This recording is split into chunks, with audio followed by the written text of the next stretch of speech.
Welcome to another weekly episode of Marked Out Radio. I'm Sean. And I'm Dana. And it's been pretty quiet around here this week, actually. You had something this week that I did not go to. What was that? I was down at the Sportatorium with Coco Beware. I'm shocked you didn't have any piles of merchandise laying around for old Coco. You know, there was a time when I would have dug out and found stuff, but that time is not now. Yeah. I had a Hasbro for Coco, which I cheaped out a little bit and got the French card with the KB sticker. The KB sticker, since it was actually sold in the States, makes me feel a little more respectable, but it's still a cheap out to any highbrow Hasbro collector. And what's the difference in price between a French card and an English card? I spent a little over $100 on the French card, and I think the English card would have been around $300 for Coco.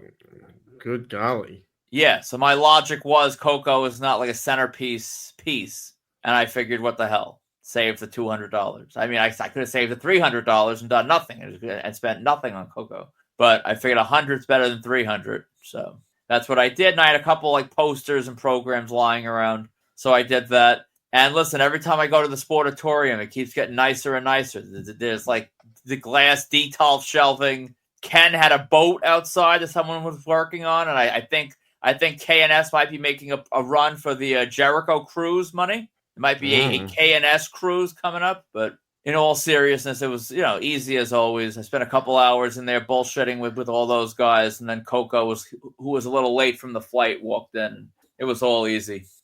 Yeah, and so we were supposed to have Brad Baylor this week, but the universe intervened again, and so we're shooting now for this week for Brad Baylor. So if you do have pre-orders out, hopefully by the time this airs, or by the time you hear this, we will actually have Brad here finally, but that still hasn't happened yet. So fingers crossed that happens very, very shortly.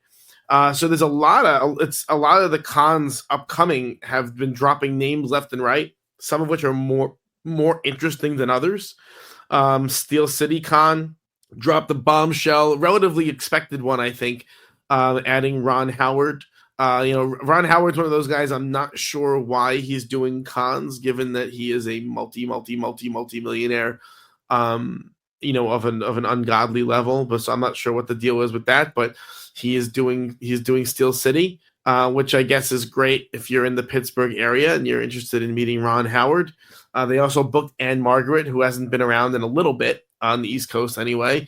The last time Anne Margaret was at Chiller over a decade ago, and she was very strange with all kinds of crazy cuckoo rules at the table that, in retrospect, I wish I had pushed back on the rules a little bit because, I think it was a simpler time back then. You can get away with it, but I didn't. And so I'm certainly not going to Steel City to get my Anne Margaret photo op. How about you?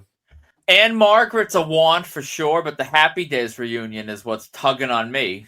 It's not tugging on me enough to actually consider the trip to Pittsburgh. That's not going to happen.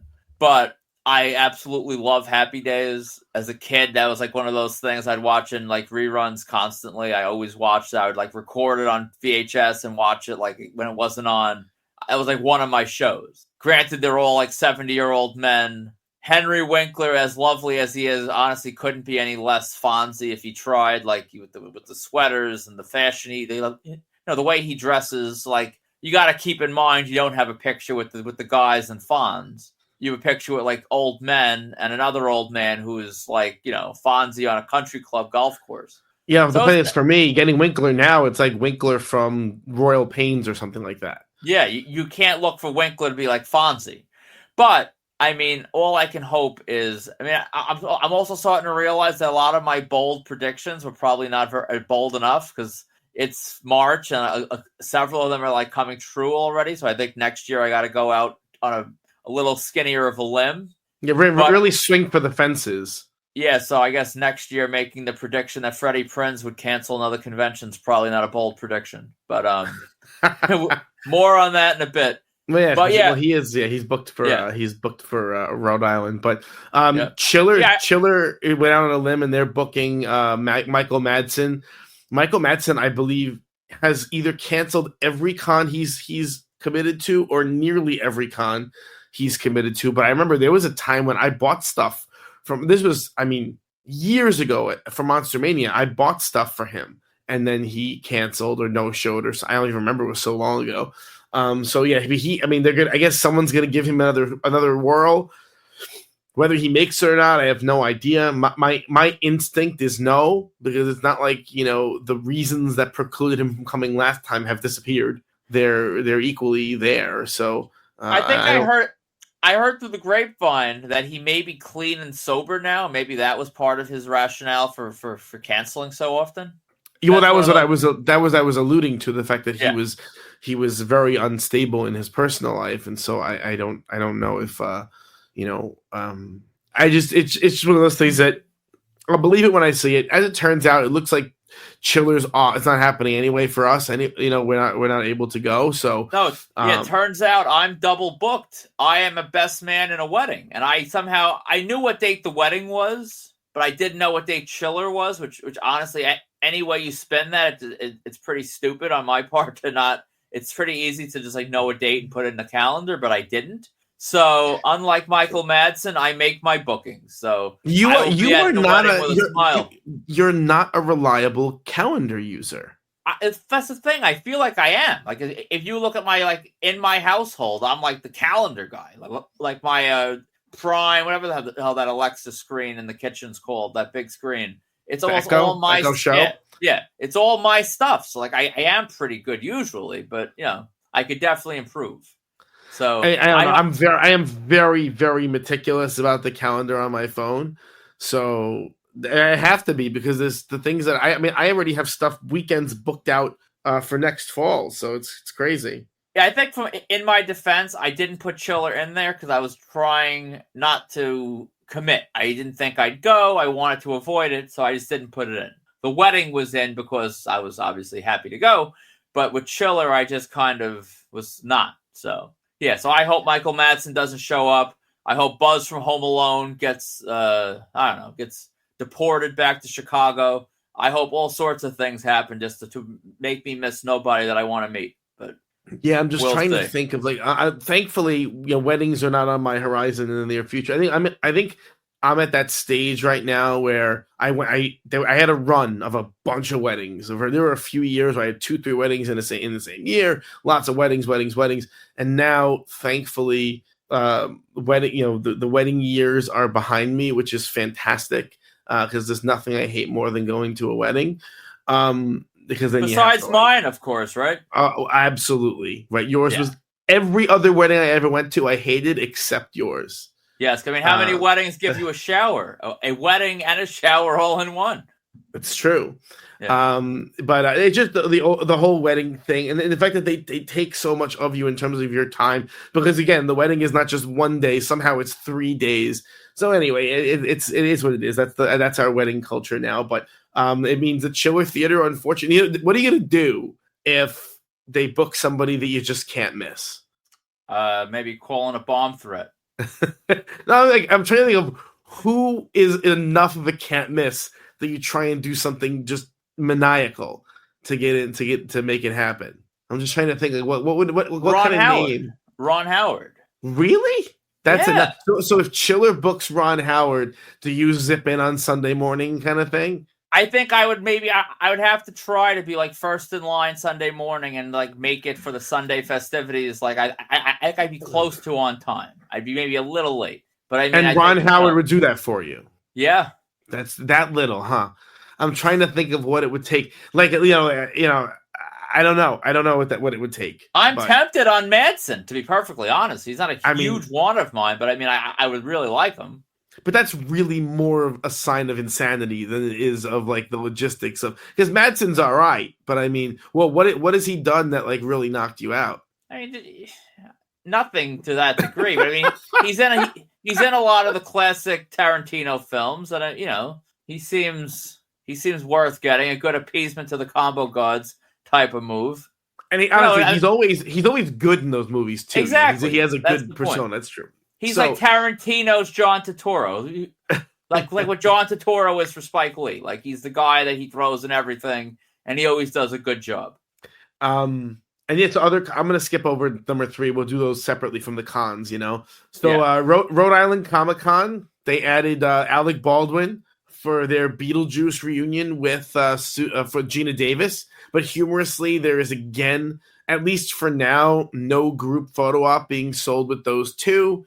So they're willing to leave big money on the table for whatever, God knows, whatever reason. I'm assuming Gina Davis doesn't really want to be associated with Alec Baldwin, which, I mean, honestly, if it was me, I would say just put on a nice Kevlar vest and you're probably safe with old Baldwin, and you just make the money. Like, I don't see what could be so bad that you wouldn't want to make the money. But I guess for some of these people, it's personal, it's political, maybe it's professional, it's whatever, and they just don't want to deal with it. Yeah, so they added Susan Sarandon. Interestingly, I had assumed they would bring in Tim Curry with her, but that's almost certainly not happening because there's like selling pre-signed stuff of his that you can get her on.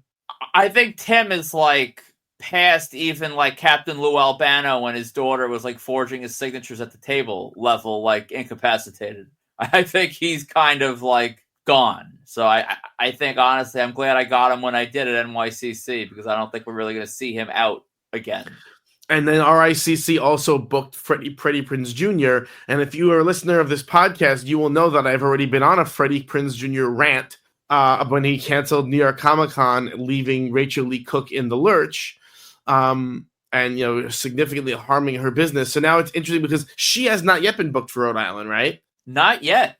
So I wonder if she passes on that. I mean, I she'd be stupid to pass, but that's Rhode Island's a great booking for everyone. I mean, everyone makes money at Rhode Island, but yeah. I think it's interesting that they're continuing to book him. He's enough of a name where they're continuing to book him. I think it's because of the Star Wars thing too. I mean, it's one of those things like my head spins a little bit that there are people who think about Freddie Prinze as being the voice actor in a Star Wars cartoon because that's just so.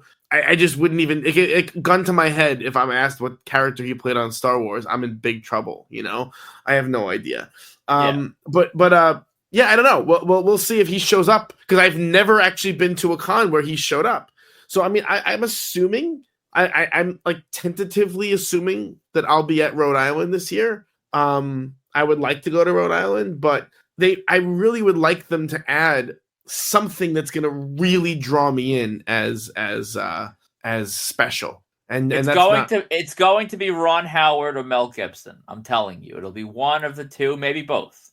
So I'm not going to lie. Ron Howard for me is that's neat kind of name, but I'm not paying a lot for Ron. Not only would I pay a lot, but I would spring for the group up, even though it looks more Golden Girls than Happy Days. I'll take it because it's the four of them. They're still alive, hopefully, and I wouldn't say no.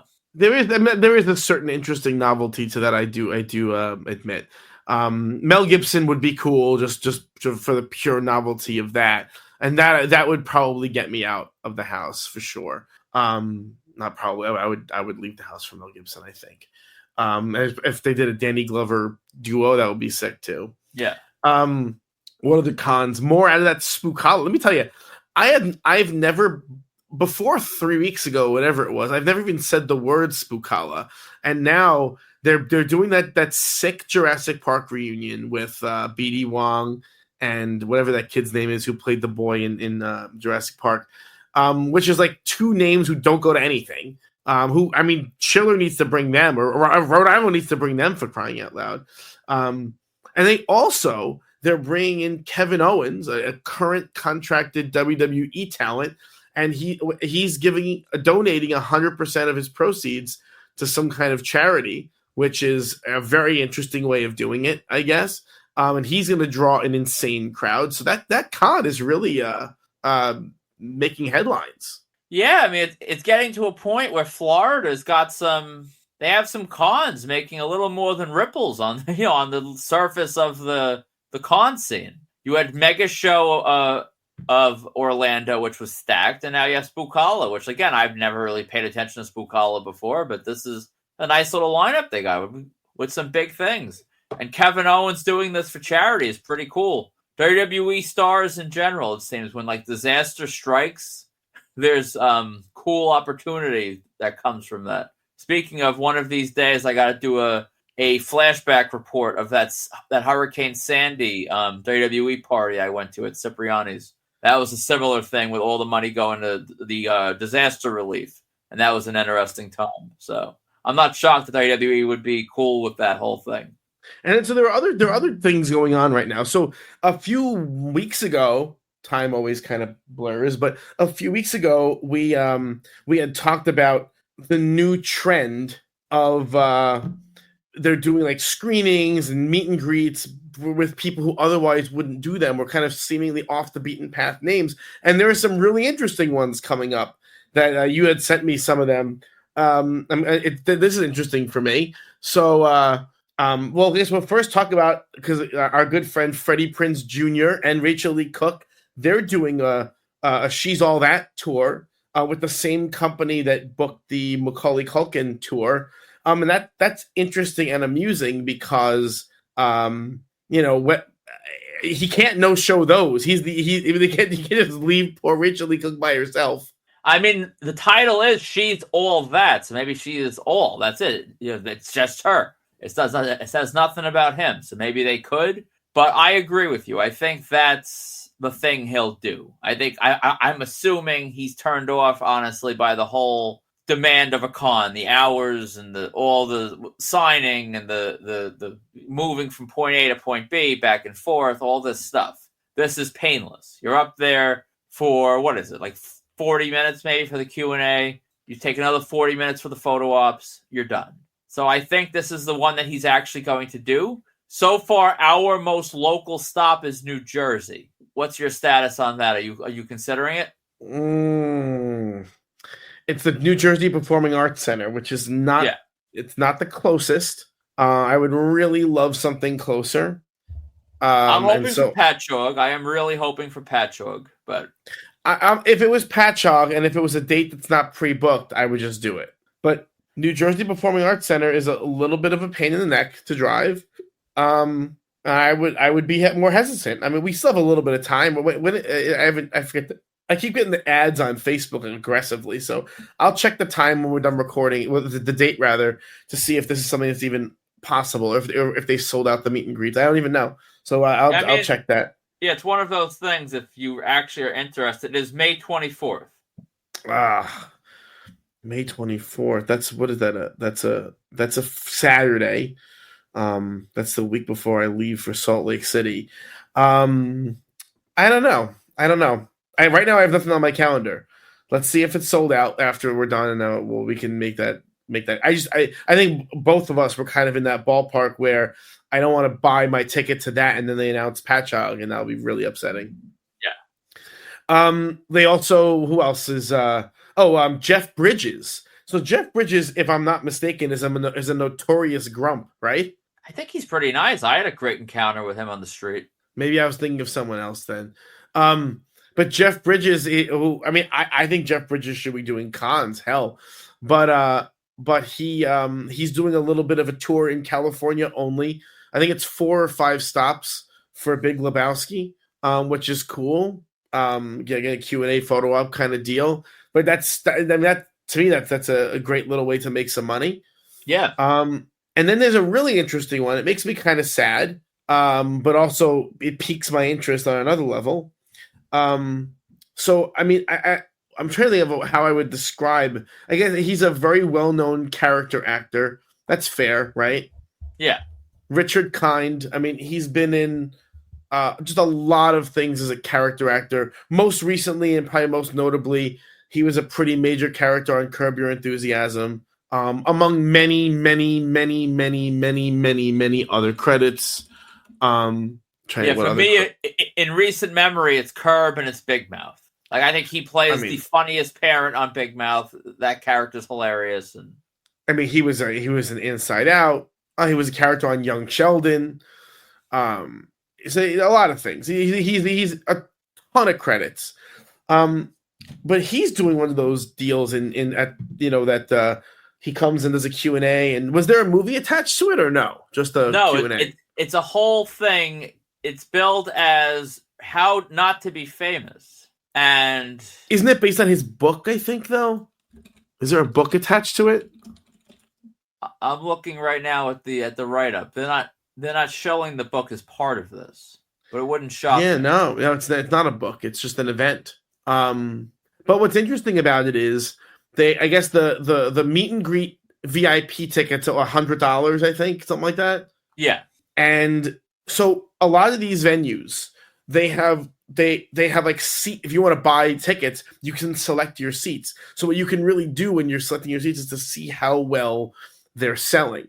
And these Richard Kind tickets are not selling well at all. Would you say that's fair? They've as of now, and I'm staring at it as we speak, he has sold 2 meet and greets of the 50. That's a $103 upgrade, and the cheapest ticket you can get is $42. So if you add them both in with the convenience fees, you are looking at a grand total of $161 for someone whose entire show is titled "How to Not Be Famous." So you know you're not dealing with an A-lister here. So would you pay that price to meet Richard Kind, assuming the sales pick up and this actually happens? No.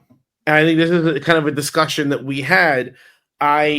There has to be a limit on what you're going to pay for certain names that just are not draws, for lack of a better word. And I'm not paying that much money for Richard Kind. I think he's cool on Curb, but I'm not paying that much money. You disagreed. I do. I disagree. I didn't jump out of my seat yet to buy it because Greg 2600 pointed out that respect the gimmick. Absolutely. He pointed out that he had one scheduled for New Jersey that also had poor sales, and it was canceled, which I'm not positive if the poor sales is what facilitated the cancellation, but I think it wouldn't take Sherlock Holmes to sort of make that assumption. I looked, and there is one scheduled for New Jersey in June that's still happening. So I don't know. So maybe it was rescheduled. It might have been rescheduled. Or it could have been a different one. I don't really know. But I'm not racing to buy this. I'll keep watching the tickets. If it happens, I will do it. Because is that high? Yes. But if he was at a convention in New Jersey and you start factoring in gas and tolls and all this other stuff, which granted you wouldn't be going just for him, but still, for me, this venue is 20 minutes away. You would. Well, okay, so if you had a wedding and Richard Kind is booked for Chiller, do you go on Sunday morning to try and get him? Probably not. So there's a gradient between Richard Kind and Michael Madsen. Yes, a little bit. There you go. A little bit more. All right. I'm starting to understand some of the thought process here. At least one of us is. And then there was another news, actually, something you put in the notes here that I actually just got an update to while we're speaking. So you put a note that Mario Lopez has canceled his entire slate of bookings for filming. There was all these posts by 90s Con that they canceled Mario Lopez. So that it turns out that is not true. He has not canceled his entire slate. He is still attending Steel City. Did you disappear? Sorry.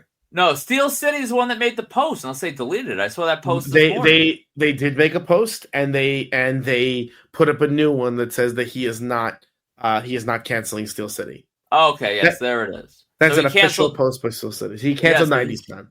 90s Con only. I was going to say, how is he that busy filming? Like, what the hell does he film? You never see him in anything. You never see commercials with him in it. Like how? Oh, he does all those hosting things. He hosts a lot of crap. Just junky stuff on terrible channels. So, in any case, that's an interesting. It's always interesting when someone who cancels my favorite was when Reginald Vell Johnson changed his appearance schedule at 90s Con because of a working engagement. And I'm like, what the hell is Reginald doing? He's in his 70s. He was barely mobile. What is he going to do? But apparently he was doing something.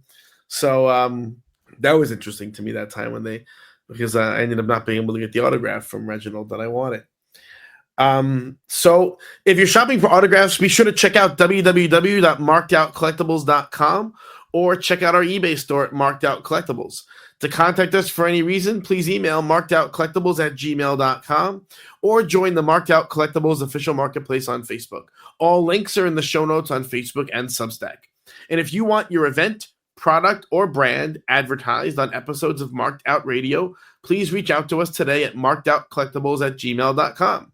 Also, please subscribe on YouTube, Spotify, or Apple Podcast, and make sure to leave a rating and or review. You can leave a rating and a review on Apple Podcast. You can leave a rating on Spotify, or you can leave comments, thumbs up or thumbs down on YouTube. We welcome all feedback, so have at it. So the topic for today's show actually came about because you saw an interesting tweet on, I guess it was, I don't know where you saw the tweet because it was from February 23rd, but it was by Rhea Ripley, who is a WWE superstar. She's pretty famous, I think, now. But she tweeted out something that says, shouldn't have to say this. Do not ever send fan mail to my house. That is by mail or self-delivered. That is 100% not okay. And so we figured we would discuss a little bit about the whole side of this hobby that we really don't talk about too often because neither of us has a ton of experience in it. But that is the through the mail side of the hobby. It is abbreviated TTM. So, by the way, if you're ever browsing the internet and you see TTM autographs, that's what that stands for, through the mail. What that means is that someone mailed something away and they got an autograph back. And I guess before we talk about the ethics and logistics of it and everything, have you ever engaged in any TTM autograph hunting? I actually have. Not the right type, because there's certain names like Mr. Rogers, for example, that were he was almost like a slam dunk guarantee for years, and you'd get these really cool like really like personal pieces back from him, and I kicked myself for that. But my experience pretty much revolves around there was a small era of time where I got my hands on a book, because this was back in the 90s, so like the internet wasn't what it is now. So there was a book with addresses. And I had a book of like baseball addresses. So I would take different baseball cards. If I had like doubles and triples of certain cards, I would mail them out with a letter and I'd see what I got back. And that's honestly the extent of my experience. How about you? Not a heck of a lot, if I'm being honest.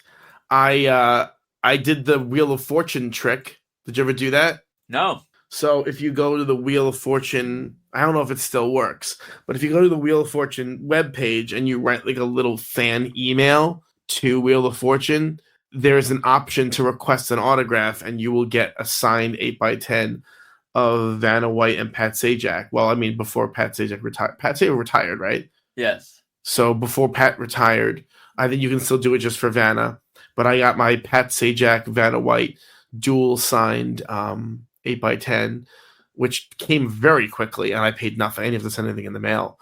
And that's live ink? That is live ink. It is live.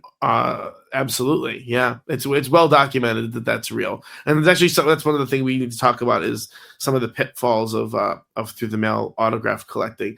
I remember back when I was in 6th grade or so, I wrote to a U.S. senator about a traffic issue in my neighborhood. Don't ask. And I received an autographed 8x10 from the U.S. senator in the mail that was also live ink. Whether it was secretarial, I'm not sure, because it was done in ballpoint pen. Then there's my infamous Bernie Sanders, right, which I've talked about on this show, where I mailed an action figure to the Bernie Sanders campaign headquarters in Vermont, which came back signed a few months later. I think that's pretty much it. I mean, I've done like mail away signings, but those were paid. That's not really the same thing as through the mail. I think that's pretty much it. Yeah, it's one of those things for me. I think what always kept me from really going deep into it was just the idea of you're mailing this item away, and you have absolute no real assurance that you would ever see it again. That always bothered me. Like, there's people out there that send off like project pieces and just expect and count on getting them back with multiple signatures already on it. To me, that's like, that's like insane behavior. That's like going to a casino and just betting everything you have just because. It's to me, it's very, very risky. But I guess maybe they're more, grounded than I am, and they recognize that this stuff is not all that important. And if you lose it, you lose it.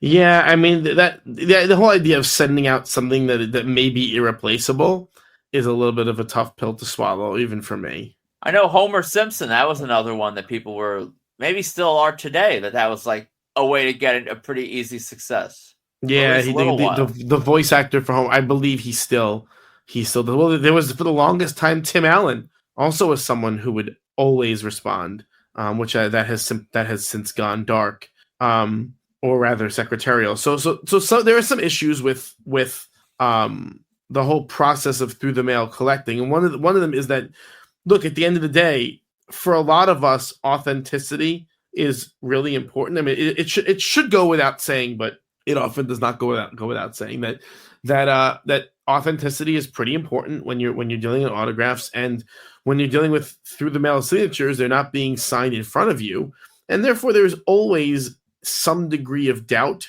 and or skepticism when you're getting something through the mail that it is in fact not authentic. And so I used the term. There are some terms that are kind of through the mail specific terms that really aren't relevant to other areas of collecting, and one of those is secretarial. So, for example, if you there are some. So Tim Allen's a good one. So years ago, when you would send away to Tim Allen would sign your stuff and send it back. Today, if you send something to Tim Allen has someone who works for him who will sign your stuff and send it back to you. So you're getting something in the mail. You're just not getting something signed by Tim Allen. Dolly Parton is, and some of them actually, some of these people, they actually mix secretarials and real. So Dolly Parton is one where 99% of what goes into her gets returned secretarial, but once in a blue moon, she'll sign something legitimately. Hulk Hogan back in the 90s, if you sent off to get a signature of the Hulkster by mail, you would get a Boleya signature back, but it just wasn't Hulk. It was Linda. Yep, it was Linda. There's actually there's been some funny threads where people post like Hulk signatures for sale, and they say, "I swear this was done in person," and you're looking at it, and you go, "It's a Linda." So clearly, it was not done in person. You liar. Yeah. But that's a thing, you know. And so one of the tricks, and by the way, the through the mail collectors are a very, very strange bunch, because they're super, super defensive about their stuff being called out as fake. Have you noticed that? Oh yeah, always. It's really bad. There was, I mean, there have been, because they post all these things. The problem is they post them to brag about them, and then but the people who know better know that they're not real, and people say something and they get all bent out. I didn't ask for your opinion, and which is, I mean, that may have been true, but there's definitely the through the mail segment of the hobby. They attract a little bit of a different crowd than the other parts of the hobby. There's some significant overlap, but for example, there are people who only do through the mail. Yeah, I mean, seeing how a lot of them respond to any sort of just even claims that they maybe are not always getting back authentic autographs. I'm going to say something now, and it's probably going to get me some heat in the comments, but I'm going to say it anyway. I feel like if I was going to really start psychoanalyzing a lot of the like through the mail collectors in comparison to maybe more in-person collectors, I feel like you probably are getting more of a maybe socially awkward, shy kind of a crowd, or just someone that lives in a very remote location and you're not really have access to any sort of in-person stuff. But to me, I don't really understand. If you live in a place where you could go to a convention or you could go to a street or something and meet these people in person, why would you really opt for through the mail with all the risks and the fact that you're not really getting any sort of an experience? I don't really understand it, but I guess they wouldn't understand what I do. I think there is the fact that the through the mail stuff is free. It certainly helps. And there's also, I think it's a question of volume. A lot of the people who were doing through the mail were the sports card collectors. And what they were doing was they would fire off to the whole team. And so then you just, even if you send out cards to the whole team, even if a third of them come back signed, that's a pretty good amount of signed stuff that didn't cost you anything. I think that's sort of the logic of it. Fair. And I guess for a lot of these people, they're paying the postage with stamps, which granted now stamps are more expensive than they used to be. But I mean, I guess it's not that much of an outlay on shipping costs. I guess it's also cheapness. And I guess there's some people that are really only accessible through the mail. Yeah, but I mean, but again, so you have there's all kinds of new, or I shouldn't say new, but there are also certain kinds of obstacles that face the through the mail collector. You have your celebrities who just throw the mail away or never return it. There are the people who send back secretarials. There are the people who send back auto pens. So if you, for example, if you write, you write to the president, there are people who like, it's a weird thing. They invite the president to their wedding, or they invite like famous people to their wedding. Have you ever seen that? Yes. It's like a thing. Or like if you send the president, or like people used to send the Queen of England a birthday card, stuff like that. The response that you get to those, they're not secretarial signed. They're not signed by a different person. They're just auto pen. They're signed with them by with the authentic autograph, but by a machine. So which makes them worthless as well. And so a big chunk of autographs that come through the mail are just not authentic specimens because they're either signed by machine or they're signed by a stranger. And so right away there's a sort of weird guessing game when getting through the mail stuff back that it's real. Yeah, it's a whole different. You can't even use the same like scale as you would on like other situations. Like for example, Robin Williams was notorious for secretarial, and he was one of the more free penned signers out there. So it's not even like a thing of, oh well, he's nice or she's nice, they will sign through the mail. Like that's a whole different thing, right? Like Schwarzenegger is the same way. Schwarzenegger signs for people in public all the time, and through the mail, it's all secretarial. It has been forever. And then you have the few things, I shouldn't say the few things, but when you have the things that are legit, it's the nature of the internet, the nature of the game, and all these things. People post it to brag, but they'll disguise it as they're being helpful and they're helping the community. And then it spreads and it grows, and all of a sudden, that's how someone like Tim Allen went from responding to not responding. And all that kind of stuff, you end up, the stuff that is good and is real and is happening ends up getting just stifled and suffocated by the sharing of the successes. And, I mean, if you don't share successes, how do you know? It's a catch-22. You share it and you kill it, or you don't share it and it never is. Yeah, if a tree falls in the woods, right? Yep. So back to Rhea Ripley's tweet, because I do think it's interesting that she doesn't want to get fan mail, because I mean, there's different types of fan mail, and there's different types of through the mail. So historically, like, people used to send baseball cards to the stadium, or they would send them to training camps, and they would get stuff signed that way. Just like there are certain celebrities, if you know they're going to be filming in a particular location, you can mail it to the set. Or if you know they're performing in a certain production, you could mail it to the office of that production, or you could mail it to their agent. And that's a certain kind of through the mail that's pretty common. But there's also scenarios where people have their home addresses published. Hell, let's talk about the craziest one, because in New York City, there's a very, very famous A-list actor who would regularly, and I mean regularly, sign for people outside of his apartment, who would be waiting for him to come outside. Yeah, Michael Douglas used to do that for quite a number of years. It was one of those open secrets in New York City that if you knew where Michael Douglas lived, you could hang out in the neighborhood, and if you saw him out and about, he would stop and sign. And that was something that happened with regular frequency, to the point where Michael Douglas's autograph value was driven, way close to zero, because so much of him was out there. I mean, granted, enough time has passed now where the market has shifted a little bit. So let's start with that first. What's your take on people who hang out outside a celebrity residence and attempt to get either deliver mail that way or get autographs that way? Well, I think self-delivered, which seems to be news broke since this tweet, that the guy apparently brought the card or whatever it was to her house personally, and then like stared into her Ring camera for like a while, which is pretty weird to begin with. I think self-delivering mail is a little different than TTM. I think you're actually, even though I'm not someone, I think if anything, I'm critical of TTM and the people that do it, because I think it's just doesn't do anything for me. But I think it's almost unfair to lump self-delivering into TTM because that's a whole nother level of invasion. But as far as waiting in front of someone's home, that's one of those things I am well aware is wrong. But I always planned on doing Michael Douglas. And when I say planned, I mean, I never did it. So how strongly did I plan? But if you'd have asked me 5, 6, 7 years ago, would you do that? I would tell you yes, and one day I will. And I never did. But if I had a great tip where you go in front of this person's house at this time, they are going to come out and they are automatic or close to it, I'm not above it. How about you? I told the story whenever it was a couple weeks ago about going to the Foley garage sale. So, and that would I think that's a little bit different because they were opening their house up to the public.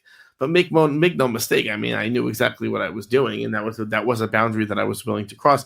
Now, would I just show up at someone's house? I would be absolutely mortified, I think, to show up unannounced or with no context, or even to drop something off. To knock or it would have to be a city street where they're known for doing it, like Michael Douglas.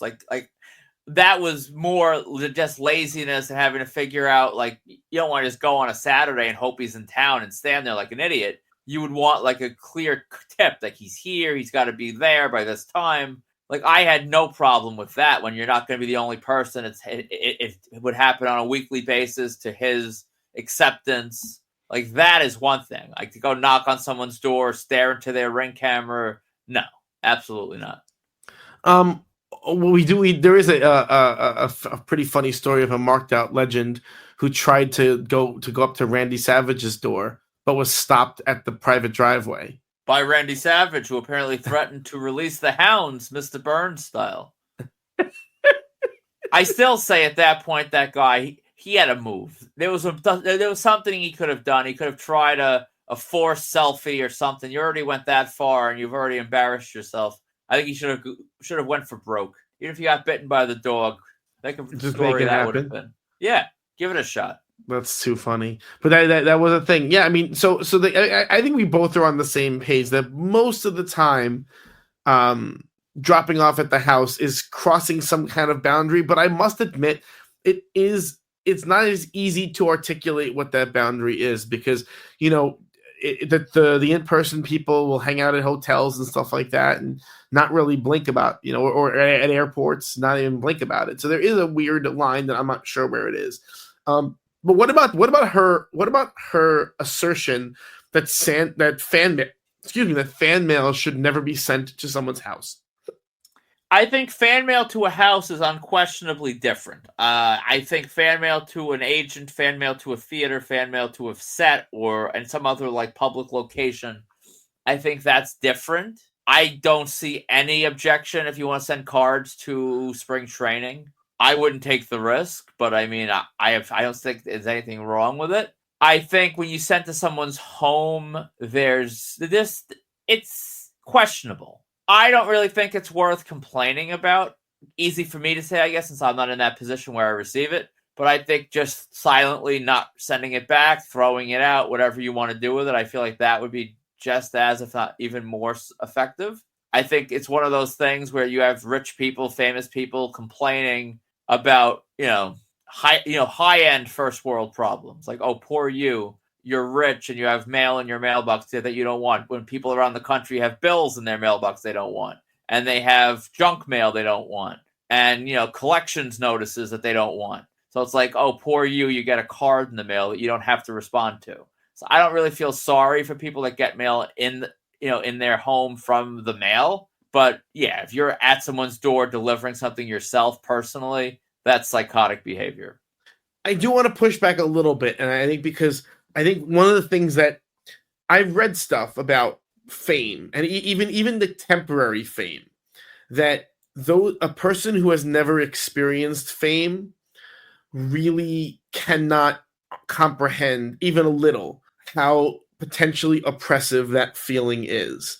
So, and I actually have a pretty funny story about bizarre almost fame that gave me a little bit of understanding of this. I don't think I've ever told you this before, but it's pretty funny. So, in the early 2000s, I was in a local band that had by no means any serious popularity, but we had a decent number of followers on MySpace. And when we played local shows, and we played 2, 3, 4 shows a week, and we were drawing, 100, 150, 200 to a show. And our bigger shows would draw 800. So like, we're not drawing nobody, And this went on from between, say, 2003 and 2006 ish, and we played shows in between there, whatever. And again, never did I ever think that that what I was doing would constitute fame by any stretch of the imagination. I mean, once in a while, I would take a selfie with a teenager, but that was as far. Keep in mind, this is back at a time when they didn't have smartphones either, Oh, so there's some real low resolution selfies of you floating around out there. In fact, I still have a photo of my band plus a bunch of our like teen fans posing in front of our tour bus as we did a group shot with all of them one day. You had a tour bus? We did have a little. So what I did was I actually bought I bought a mini bus, like a special bus, like a short bus, whatever you want to call it. And I bought it off this band upstate that had converted parts of it to be more. They flipped some seats in different directions. They put curtains. They put shelving to make it more useful as a tour bus. And so, and then once I bought it, then like my mom helped out, and we kind of reupholstered the inside and made it into this little tour bus. Yeah. And it was pretty funny. But yeah, I think I paid like $1,000 for it. Anyway, that was that we took pictures in the front of the bus. Where am I going with this story? Well, so that was I would say our last show as a functioning band was in 06. And then we played like a reunion in 08, and then again a reunion in like 2014. Doesn't matter. So we were pretty much done by 06. So I want to say, about 08 or so, I was in Manhattan taking a class. I had to take a class at Fordham. It was not the Bronx Fordham, it was the Manhattan Fordham. And so I was going back and forth on the train, and I was at Penn Station. And I remember, at that point, I was still living out east, so I had to like change trains at Jamaica. So I remember I was sitting in Penn Station, and I was about to get on my train. There was a delay because some idiot had left an unattended package at Jamaica Station, and so they canceled all trains on Jamaica line for like 2 hours. I'm sitting in Penn Station, like hating my life, and you're sitting in. When you're sitting in the train station for a while, you start to kind of dissociate and you don't really pay attention to what's going on around you. I don't know if you do. I do that anyway. So I was sitting there dissociating, praying to be struck by lightning, even though I was indoors. And I should have noticed, but this teenage girl, probably 14 or 15, was like eyeing me from across the, Penn Station, just looking at me funny. And I didn't really notice it, but she kept like inching closer and closer towards me. And again, I didn't notice it until she was very close, and I was like, oh, she probably thought I was someone else. And she comes up really close to me, and she says, and she gets hysterical, and starts like hyperventilating and whatever, getting all anxious and saying, "Oh my God, you're blank," where she used my name and she used the name of my band. And I was like, what? And this is already keep in mind, this is a couple years after the band was over. And again, we were never big or by any stretch of the imagination or like popular. And she got all freaked out and crazy. And she starts in public. Now, I want you to visualize this for a second. We're in the middle of Penn Station, and this teenage girl is freaking out. And I'm just some guy standing there. And she starts screaming that she wants me to sign her arm in public. So now what starts to happen is a small crowd starts to kind of form around me. Now I'm actually getting really, really nervous because I am this, 20-something-year-old guy. I'm in public, and this teenage girl is screaming, sign my arm, sign my arm. So that other people start to like look at me. So now I'm looking at them going, oh, no, I'm nobody. I'm nobody. I'm nobody. But trust me, I'm nobody. But like, it was a very unsettling moment. And then the girl's dad came over, and he was all mad. And I'm like, just get away from me. Just leave me alone. And so now this was, again, it was a freak thing, but this was one millionth of what someone like Rhea Ripley has to deal with every single day. And so I imagine when you say like junk mail coming to her house, she's not getting 5 pieces of junk mail. She's probably getting 5,000 pieces of junk mail. And that's at a volume that's almost incomprehensible if you've never even tasted that kind of experience. You know what I'm saying? Yeah. And so I think that's a fair point. So there must be like an intense feeling of like violation almost of the fact that even in your home, it's not like, because I mean, when you get junk mail, it's not like you can just tell them to stop. It just, you are kind of tasked with figuring out what to do with it, right? And so you just cancel the mail like Kramer. That's not even really a thing, though. I know. And so, what a lot of these people start to do is get P.O. boxes and things like that. But at the end of the day, they are now tasked with handling mail. And I imagine some of the mail that comes in is totally unhinged. Because people are insane, and the kind of people who would send mail to celebrities at their home, that there's a little bit of selection bias there, that there was probably going to be some insane people who were doing it. And so I do somewhat sympathize with someone who really is averse to getting mail at the home. No? I definitely can understand that. If it's to that level of volume, I could see how it's a little bit more debilitating than my junk mail. But I will say, and this isn't Rhea Ripley's fault, and it's also not to victim blame. If we're going to call fan mail to the house as something that makes you a victim, but if there was no history of people doing it, it wouldn't happen. Like, for example, people wait outside of hotels. We don't sneak and wait inside of bathroom stalls and really expect to get celebrities in bathrooms, because it doesn't happen. The few people crazy enough to try fail, and it doesn't happen. So if celebrities don't want fan mail to their home, the best way would be if they would all just not do it. But that's you're asking for like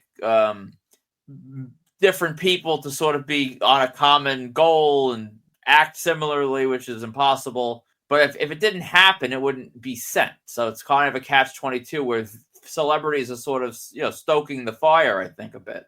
Yeah, I do understand it, but at the same time, I don't know what they can do about it. I mean, especially someone like Rhea Ripley. What is she supposed to do about this? Well, I'll sort of connect it to like in-person autographing, and I guess in this day and age, you do see more of this. But like, there's a lot of people that leave hotels and venues and airports, and they just don't choose to stop. And they don't all make posts about it, like complaining. Like, they just sort of just say, they'll curse someone out or they'll ignore them, and they just don't stop. And that's entirely in their right. But there's something about this whole like post that just kind of rubs me the wrong way. Like, just throw it out. No one posts any successes. It sort of resolves itself. I do think, though, as a young woman, there's another layer to it, of the anxiety of strange men knowing where you live. You know what I mean? That's fair. That is completely fair. But at the same time, your entire financial success is driven by strange men caring to know where you live, or caring to know what you're doing, or caring to watch you on TV. That doesn't give them ownership of your entire life, but at the same time, that is sort of, that's your bread and butter. I just mean in terms of the fact that they know her address.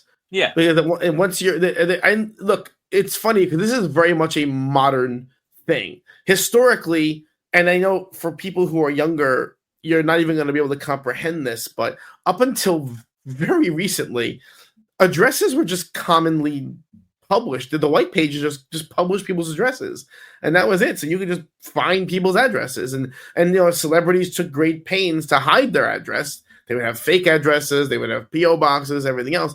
But your address was pretty easy to find. And only now have we turned the address into something that is, I would say, in the past 20 years or so, has the address become something that is to be hidden. So there is that, from the historical perspective, there's something interesting about that as well. But I don't know. On one hand, I agree with you in the sense that I don't think sending a baseball card to a player's house, or sending a fan letter. I mean, famously, some people loved getting fan mail at home, like Ed Asner before he passed. Would answer every piece of fan mail and be super into it, Yeah, it's one of those things. I'm sure I would be completely annoyed and just pissed off about it if I was in this position. But just to, devil's advocate, I like to always just like look at the other side of things. And I'm sure I've done, again, self-delivering to the home is a whole different thing. But I mean, the people that are in, 7 states over, just mailing it to her house with a stamp, I have 1,000% been more invasive, probably 500 times in my marking out career. So I am in no position to throw stones. And anyone out there that does TTM and wants to call me a hypocrite for the things I've done that I've shared on here and that I will be sharing in the episodes to come, feel free, because I agree. There's no room to throw stones and say that it's this or it's that. But I think in some cases it's just over the top whining about this, the spoils of the lifestyle, and that some things aren't going to always be great, and you just deal with it. But I completely understand what you said about the volume, that could change things. Yeah. So, all right. So what's coming up for us?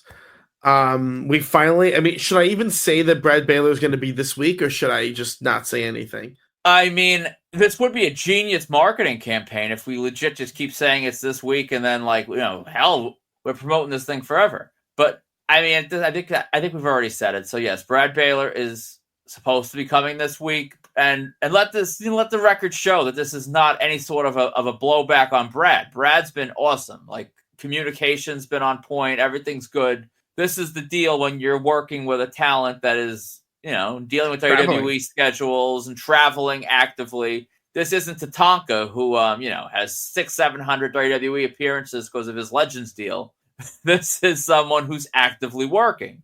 This is someone who has a life outside of the traveling, and it's a little tricky. So if we don't get it done this week by some weird just chance, I mean, I'm still confident it's going to happen. But yeah, fingers crossed we have Brad Baylor this week.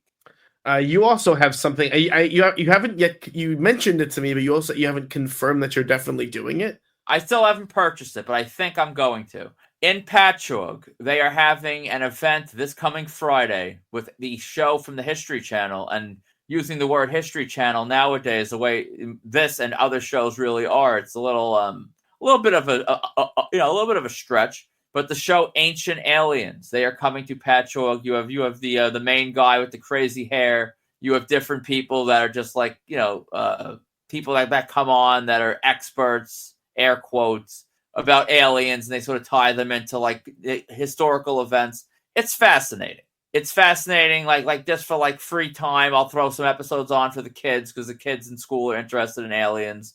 And now, since it's been like a public record and like, in court and Congress and things, I think you can kind of talk about aliens a little bit more as like a theory of like, what do you think type of thing. But yeah, I think I'm going to attend that event. It's got a meet and greet. Haven't done it yet, but I think I'll probably pull the trigger before the night's over.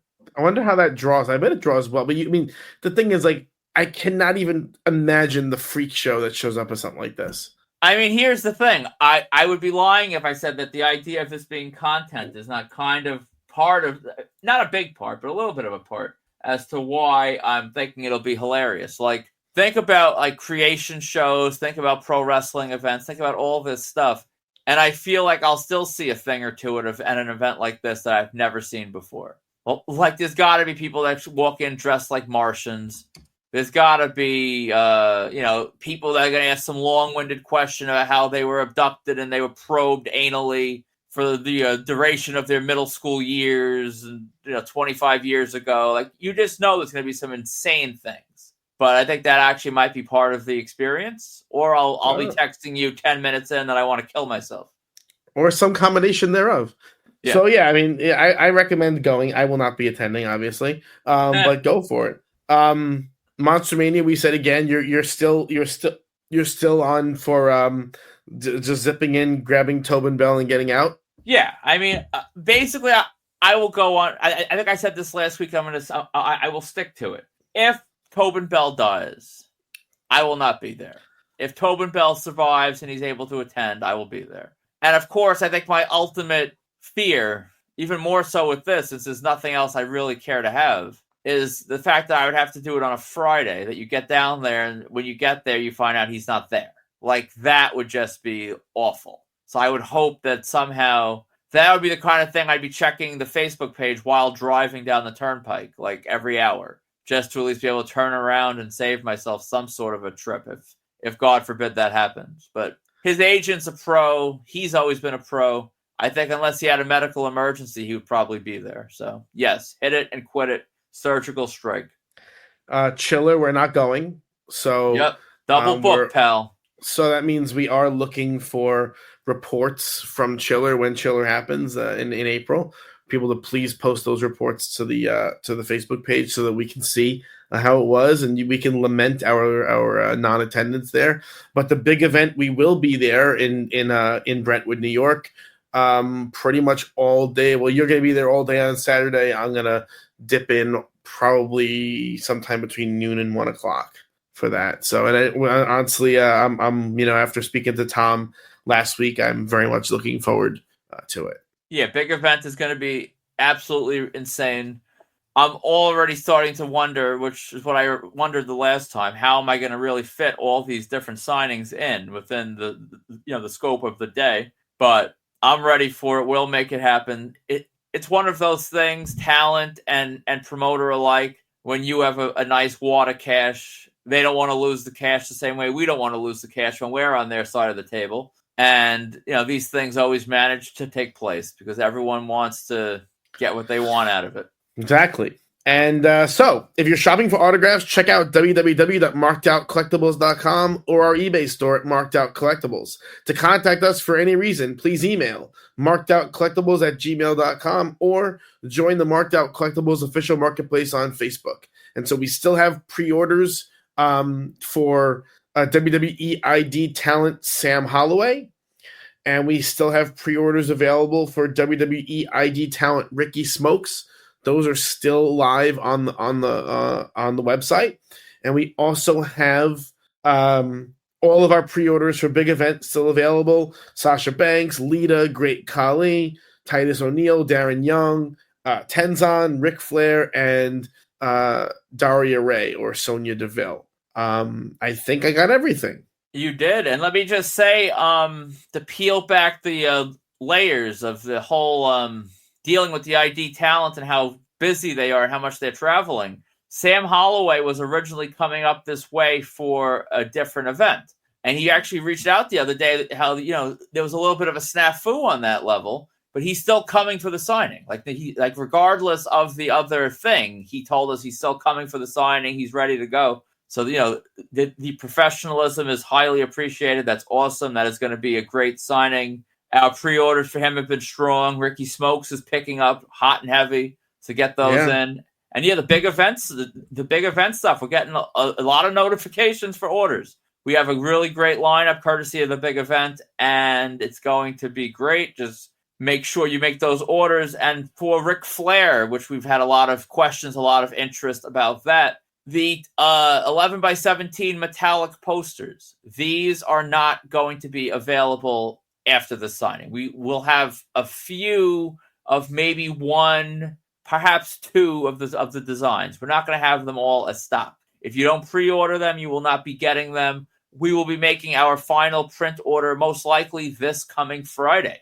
So orders need to be in. Don't think, I'll just pick it up in the merch drop. There isn't going to be a merch drop for most of this stuff. And the stuff we do have, especially of Ric Flair for metallic posters, the price that you're paying right now is not the price you're going to be paying then. Because you are going to see us pricing this out in a sense where I have no urgency to move the little Ric Flair stock that we have. Ric Flair is not going to live another 50 years. And these pieces are amazing. So if you want a good price, take advantage of it on the pre-order because that price is going up. I couldn't have said it better. So for markedout.com, Marked Out Collectibles, and Marked Out Radio, I'm Sean. I'm Dana. And we will talk to you next week.